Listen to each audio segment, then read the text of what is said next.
Hello friends, welcome to my channel. તો આજે આપણે બનાવવાના છીએ ટ્રેંગલ મિરર અને આપણે મિરરની ઉપર હેન્ડવર્ક કરવાના છીએ. જે સાદું હેન્ડવર્ક આવે છે, સાદું ભરત, તે આપણે મિરરની ઉપર કરવાના છે અને જોઈએ તેનો શેપ કેવો બને છે. તો આપણે પહેલાં અહીંયા નીડલ એકદમ વચ્ચે લઈને એક સાઈડ નાખી દીધી છે. પાછી એની ઉપરથી ટીપ લેવાની છે અને આપણે આ સાઈડ નાખવાની છે સોય. હવે જ્યાં આપણે સોય નાખી છે તેના ઉપરથી આપણે સોય પસાર કરવાની છે, પાછી નીચેથી. જો અહીંયાથી હવે ફરી પાછી આપણે સોય અહીંયા નાખીશું થોડી નીચે, જે આપણે દોરો લીધો છે એની થોડી નીચે, અને વળી પાછી આપણે એના બંને દોરાની વચ્ચેથી સોય પસાર કરવાની છે. ફરી પાછું આ બાજુ અને એની ઉપરથી આપણે સોય લેવાની છે.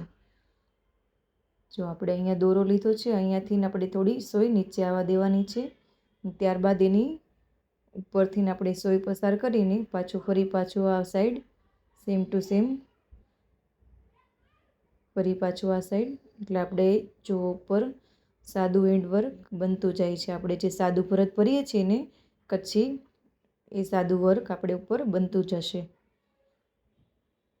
જો ફરી પાછી અહીંયાથી સોય નાખવાની છે આ રીતે.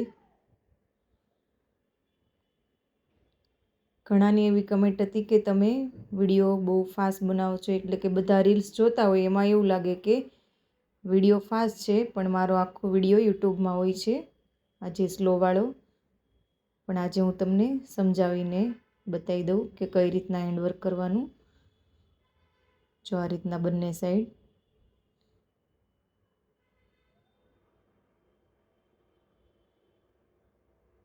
આ રીતના આપણે આપણો એક સાઈડનો ખૂણો પૂરો થઈ ગયો છે. જે આપણે ડોટ્સ કર્યું હતું પેન્સિલનું ત્યાં સુધી આપણે આવવા દેવાનું છે, એટલે ત્રણેય ખૂણા સેમ ટુ સેમ બનશે આપણા. જો અહીંયા આપણું છેલ્લું સ્ટેપ છે. ફરી પાછું આ સાઈડ. ઓકે, આપણું અહીંયા એક સ્ટેપ પૂરું થઈ ગયું છે. હવે જેમ આ ખૂણો બનાવ્યો તેમ આ સેમ બંને સાઈડના ખૂણા આપણે બનાવીશું સેમ ટુ સેમ. અને આપણે કલર ચેન્જ કરી નાખ્યો છે દોરાનો. જો આપણે નીડલ કાચની સેજ ઊંચેથી લેવાની છે અને અહીં આ સાઈડ નાખવાની છે ને એની વચ્ચેથી સોય લેવાની છે. આ સાઈડ પણ એ જ રીતે. જો એટલે સરસ ખૂણો પડી જશે. સોય થોડી દોરાથી નીચે નાખવી એટલે બીજી સોય ત્યાં તેની વચ્ચે આવી જાય.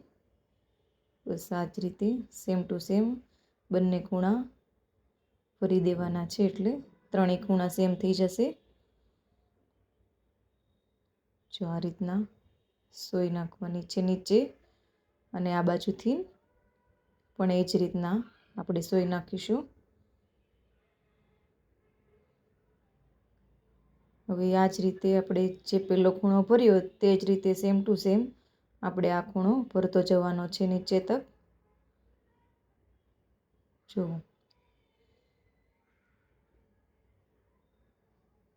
સાદું ભરત કહેવાય છે આને, કચ્છનું ભરત. જો આપણે અહીંયા ખૂણો આ પણ બનવા આવ્યો છે. અહીં આપણો આ ખૂણો બી તૈયાર થઈ ગયો છે. હવે સેમ ટુ સેમ આપણે અહીંયા ત્રીજો ખૂણો બી આ જ રીતે ભરી દેવાનો છે. મેં ત્યાં પણ બીજો કલર લીધો છે. જો અહીંયા આપણે આ એક બીજો ખૂણો બી તૈયાર થઈ ગયો. સેમ ટુ સેમ આ ત્રીજો ભરી દેવાનો છે અને ત્યાં મેં ગ્રીન કલર લીધેલો છે. તો આપણા ત્રણેય ખૂણા સરસ ભરાઈ ગયા છે. એટલો બધો મિરર તૈયાર થઈ ગયો છે અહીંયા સરસ મજાનો. હવે આપણે તેને ફરતી બોર્ડર આપી દઈશું એટલે સરસ મિરરનો ઉઠાવ આવે. અહીં આપણે સાંકળી લેવાની છે, પણ થોડી મોટી લેવાની છે. જો અહીંયા આપણે આમ થોડી મોટી મોટી સાંકળી લઈશું એટલે બોર્ડર સરસ રીતે બંધાઈ જશે અને મિરર પણ આપણો સરસ દેખાશે. આ રીતના આપણે ફરતી બોર્ડર બાંધી દેવાની છે.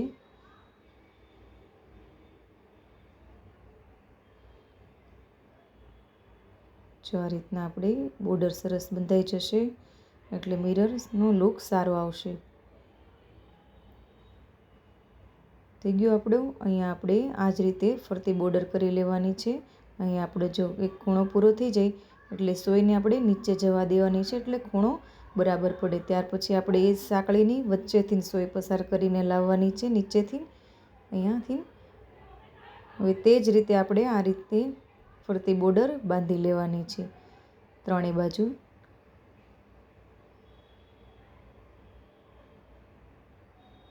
સેમ સાંકળી લેવાની છે એક સરખી મોટી મોટી. અહીં આપણી બોર્ડર બંધાઈ ગઈ છે એટલે આપણે સોયને આપણે અહીંયા ખૂણેથી નીચે જવા દઈશું એટલે ત્રણેય ખૂણા સરસ પડી ગયા છે. જો આ મિરરને તમે બ્લાઉઝમાં અથવા ડ્રેસમાં બી બનાવી શકો છો. અત્યારે ટ્રેડિશનલ ચોલીના બ્લાઉઝમાં બી તમે ભરી શકો છો, સ્લીવમાં, નેકમાં. જો તમને આ વિડીયો કેવો લાગ્યો જરૂરથી કહેજો, અને વિડીયો પસંદ આવ્યો હોય તો લાઈક, શેર અને સબસ્ક્રાઈબ જરૂરથી કરી દેજો.